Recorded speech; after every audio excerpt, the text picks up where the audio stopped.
SN Radio. It's all about what's next. Go to financialsurvivalnetwork.com and sign up for your free weekly newsletter. You'll also get 3 free reports. The Financial Survival Network.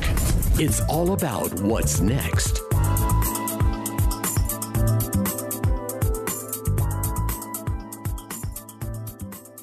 Welcome. You are listening to the Financial Survival Network. It's Kerry, Lutz. And who would think that a benign activity like dating could open you up to a world network of scammers? But yes, it's true. You just can't do anything anymore and think that you could be safe from scammers, but they're out there. They're preying on you. They're preying on your loneliness. No, I'm not talking about gigolos. I'm talking about high-tech scammers that are just out for your money. But hey, we've got Heather Wagenhals here with us now to explain how this one goes down. Heather, how are you? I am well. I'm sad about the whole no gigolo showing up. What? Yeah, one of the best things in life, gigolos and whatever you call the female equivalent. I don't remember. But yeah, at least with a gigolo, you know, you got the benefit of their company, their companionship, and then you wrote a check and eventually they disappeared on you. But right, high-tech scammers, you just get... You felt better about it, though, with a real gigolo. Right, but these are like virtual gigolos, and what good are they? I know. Well, not much, at least not to us as individuals or women in their 50s and 60s in Canada. Last year, about 1,000 Canadians lost almost $14 million to romance scams, and it's one of the most lucrative in Canada, according to the Canadian Anti-Fraud Center. Really? I just... Yeah.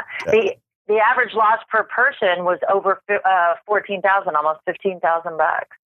That's just amazing. And like, how does this go down? How do they find these women? And how do they build up the trust level where women start wiring them money or PayPaling or whatever they do? I just don't understand this one, Heather.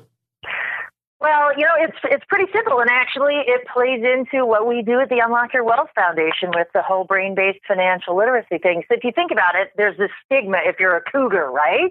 Mm-hmm. Like, because you're older and you're single, you could be hot, whatever. But for women in their 50s and 60s, as you know, we already outlive men, and because of the growing independence of women, unfortunately, there's a lot of them that are single. And when you're desperate to be loved, you're emotionally needy, it's really simple for somebody to slip right in. And it's amazing how computer-mediated conversation can still evoke the same physical emotions and hormone emotions that a face-to-face conversation can. And you get a guy, or it could be a girl, because this scammer is faceless. As far as you know, it's a guy that plays upon your emotions, tells you what you want to hear, feels like they're going to be everything that you've been missing your entire life. And so you bet the farm on this person because you don't want them to go away. So you fall into their scam, you believe their story, and before you know it, you're writing checks and wiring money all over the place to help them out because you don't want to lose out on this potential last chance at love because you're feeling so desperate. This reminds me of a show on TV that I've gotten hooked on MTV. It's called Catfish. I don't know if you've caught it or not. It's fascinating to watch. Oh, you got to watch it. So these people, they're usually younger people in their 20s, sometimes early 30s. They develop online relationships, and usually through Facebook, Instagram, or other online sites. And sometimes they go on for years, Heather, and they've often never talked to the person, never video chatted with them, and they fall in love with these people, Heather. And usually money doesn't change hands. Sometimes gifts change hands, though. And there's always reasons why the people never meet. They're too busy, career, whatever, kids. And eventually they call this guy Neve, who got catfished, and he arranges a meeting, twists arms, and gets the person who they've been corresponding with digitally to meet. And sometimes when it's a guy they've been corresponding with, they meet the person and it turns out to be real, and there's some weird reason why they haven't met. But when it's a woman, it's never really the woman who they thought they were, the guy or the woman, because sometimes there are same-sex relationships going on, but it's never the same person that they think they're corresponding with. And there's a whole bunch of reasons why. It's all deceit, but here it's deceit for money.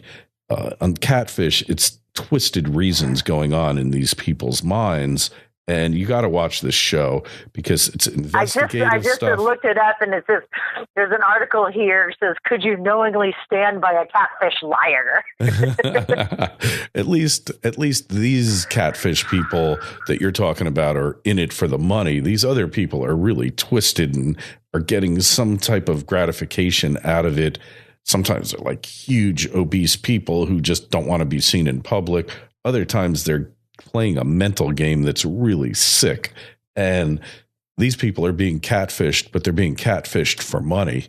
And I guess the term catfish is you're fishing. You think you got like a major striped bass and you're reeling it in and it's pulling and you think you got like a major catch, and then you pull it up and it's like, oh, damn it, I got a catfish or something like that, you're right? Like bottom feeder. Well, it's really tough too because it's so hard. We're able with so many different social media outlets, we're really able to connect with people on levels that you never were before. So I think that, when it comes to scams, the first thing you need to know is to know who you're dealing with. If you haven't seen this person in person, then likely it could be a catfish.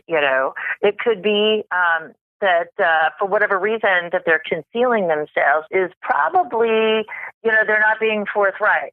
And so you have to be prepared for that. One of the things that you can do with the powers of the internet search engines that are out there is take some of their dating profile and copy and paste it, or you can in a search engine, or you can also do an image search and see if they're on other websites around the world, because they'll all pop up. And the Google image search, let me just tell you, is so amazing.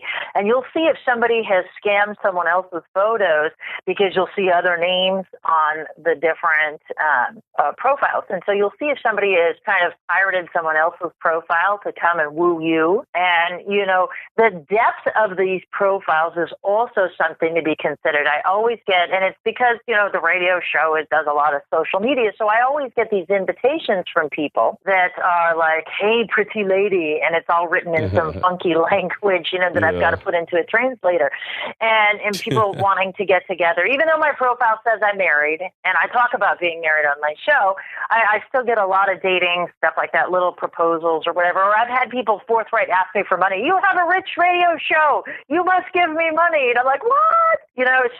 But you can search these people and see who they are. If they don't have a huge body of work, meaning if there's not a whole lot of depth or history to a profile, and that person says, oh, well, I'm just new to social media, that's kind of a clue right there that perhaps this person is not genuine. And then again, when you just start dating somebody, how quickly do you start, or do you feel comfortable with asking them for money, especially if you've only been corresponding with them online? But this Catfish just proves you can have year-long relationships with people before you ever see them. So you have to think about that, because when someone asks you to wire money, you just need to imagine a wire equivalent to you pulling cash out of your wallet and setting it on fire, because it's a one-way transaction.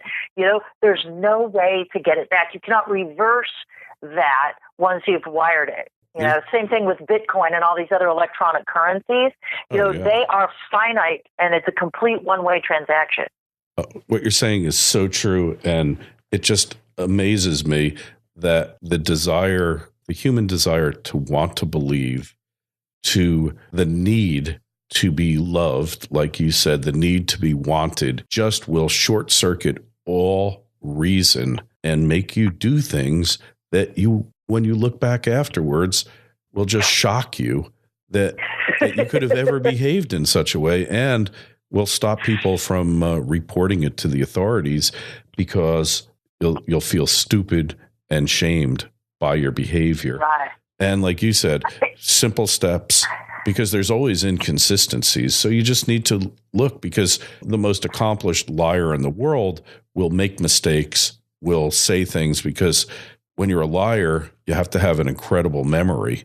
And when you tell the truth, you don't, which is why you should always tell the truth, because when you were telling the truth, you don't have to have a great memory, because the truth you remember. But being a liar, you have to remember every lie you said. And one of the good things about being a lawyer is you learn how to pick out lies and inconsistencies. But even if you're not a lawyer, you can do it. But it's incredible. You just got to be searching for that. But how unfortunate it has become that we need to be that way with others. You know, I mean, I think of, the fact that these scams don't get reported very often is the same reason why, male rape doesn't get reported very often. And because there's a level of embarrassment, like, I can't believe I let that happen. Yeah. And so I think that it plays on to that shame factor, and a lot of people don't realize that they think of identity theft as something that is anonymous and foreign and through a computer, but more times than not, identity theft usually occurs with someone you know, and likely it can be a relative. And the reason why is that very same reason, because how likely are you to send your own mother, like in my case, to jail? I mean, my mother, has routinely used my brother's Social Security numbers to apply for credit when she's been in a pinch, just because she figures, well, I'm their mother. And either she feels like we owe it to her, or she's taking for granted that neither of us want to be the one to send her to prison. I've heard that story before, and it's very sad, but it does reach a point where you have to take action when it's going to injure you and your family, your ability to make a living. You got to do something. You can't just sit around and be a patsy, even though it's your loved one or former loved one. In that case, I had it with a guy I was going to hire years ago, and we did credit reports at that time, and we did a credit report, and the credit report said that the guy was 25 years younger than he said. We did some research, found out that he was using his son's Social Security number, and said, wait a second, red flag. Confronted him about it, and he said, oh, that Social Security number just popped into my head. Hey, when we return and talk about now that you managed not to get your money stolen by one of these Nigerian scammers, what do you do with it? How do you invest it? Make sure that you hold on to it and it grows on the Financial Survival Network. FSN Radio. It's all about what's next.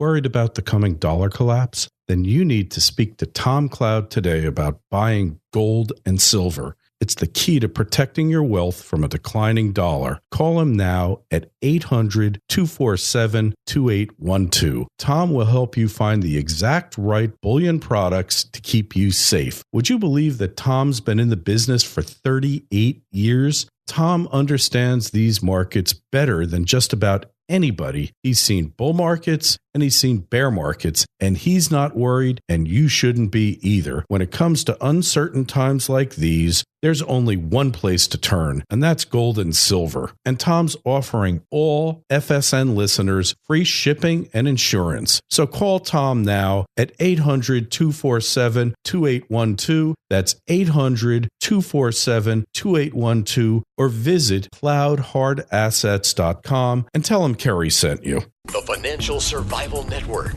It's all about what's next. And in case you just joined us, we are talking with Heather Wagenhals on not just how to keep your money from scammers, but how to make it grow once you've managed to protect it. So Heather, investment ideas, what new ones are out there as far as putting your money and making it grow? Real estate, any concepts out there that have struck your fancy lately? There's some really neat opportunities, and it's a mutual friend of ours, actually. He has kind of a neat real estate investment program where you can invest in other cities, but don't have to identify the property, screen tenants, deal with the headaches of 2 a.m, broken toilet phone calls. Or I remember one time one of my multi-family units had a car go through it, apparently. God, really? On the first floor, yes. They're like, we need a place to stay. And I'm like, well, you rent one from me. They're like, yeah, this one not so much anymore. I don't like this car in my living room. And I'm like, uh-oh. Oh, my goodness. So if you want to avoid those types of things, I am a big asset-backed investor. So I like stuff that if people don't pay, you can take it away. But while they're creating both cash flow and capital returns, you get to enjoy the cash flow now.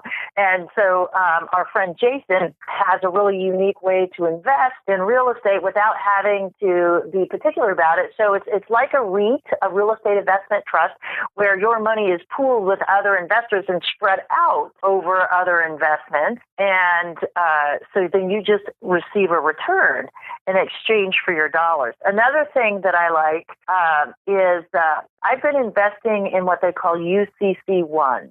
Oh, sure. And a lot of people aren't really aware of this, but you can actually get in for pretty low money. And UCC1s are where companies borrow money and they provide assets that secure the money that you're lending. So you get to be a lender. You get to charge a rate of interest that's above what the banks are lending because you're providing funds for a business that either can't qualify because they're too new or their income streams are inconsistent for a bank, or that it's cost prohibitive for them to take the time to go and apply, because when you apply for business credit, it's a lot different than applying for personal credit. It's not like, oh, you drop in your social security number and some personal information and wham, you get something.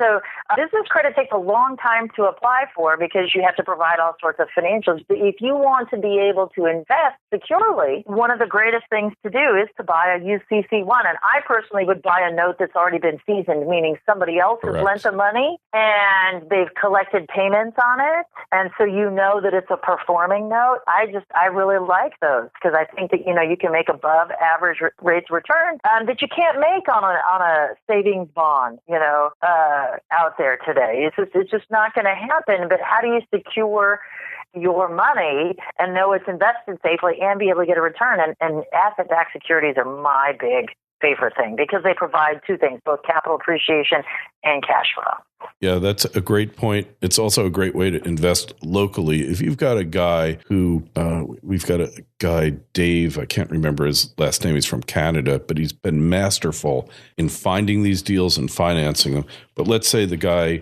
does concrete floors and he needs this one piece of equipment that say it's $5,000 and he polishes concrete floors. It's a polisher, for an example. And every time he rents that machine, it costs him $500 for the week.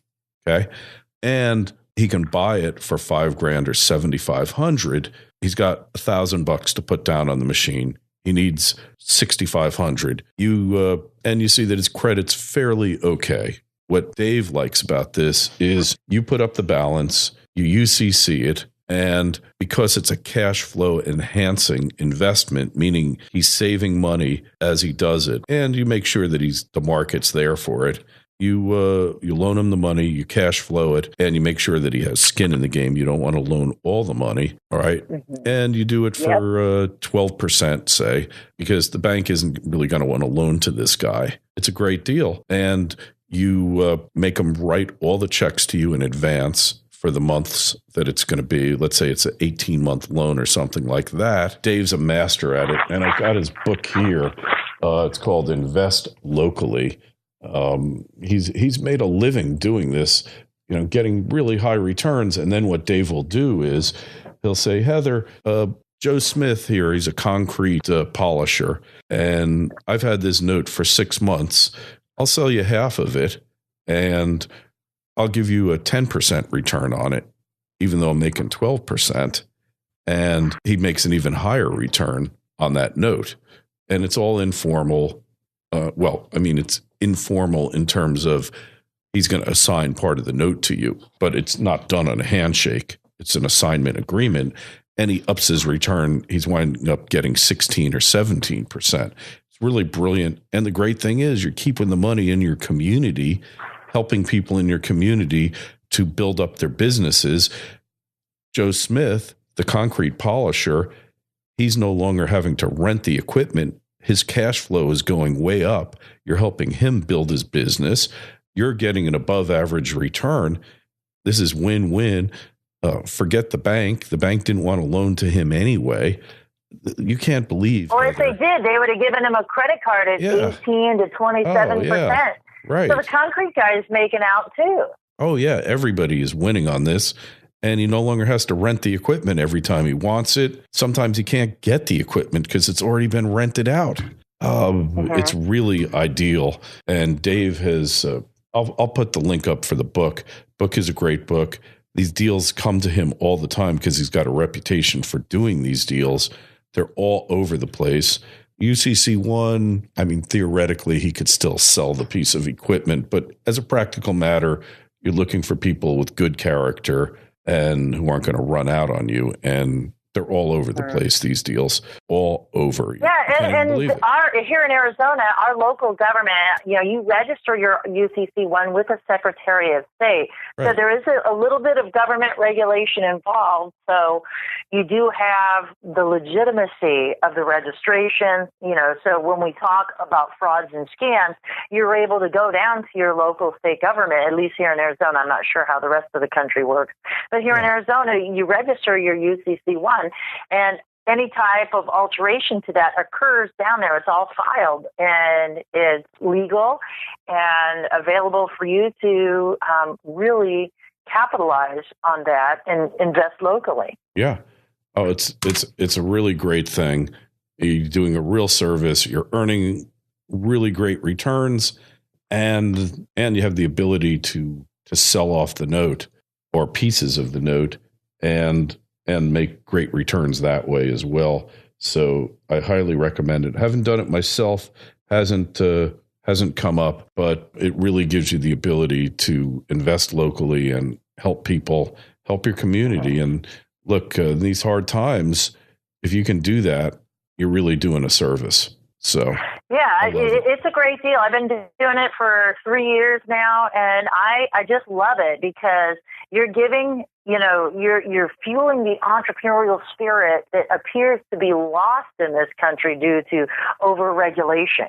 Yeah. And, we're keeping people out of the marketplace who desperately want to be in the marketplace. I mean, there's a value to concrete polishing. This guy is providing a quality service, and if he can do it for less, that's good for his business, his customers, and you get to be a part of that. I mean, isn't that great when you can foster someone else's success? I mean, that's the thing that drives me every day. That's why I seek out the people I interview on my show and write about the things that I do, because it helps empower people to take charge of their own lives so they know that they can do it.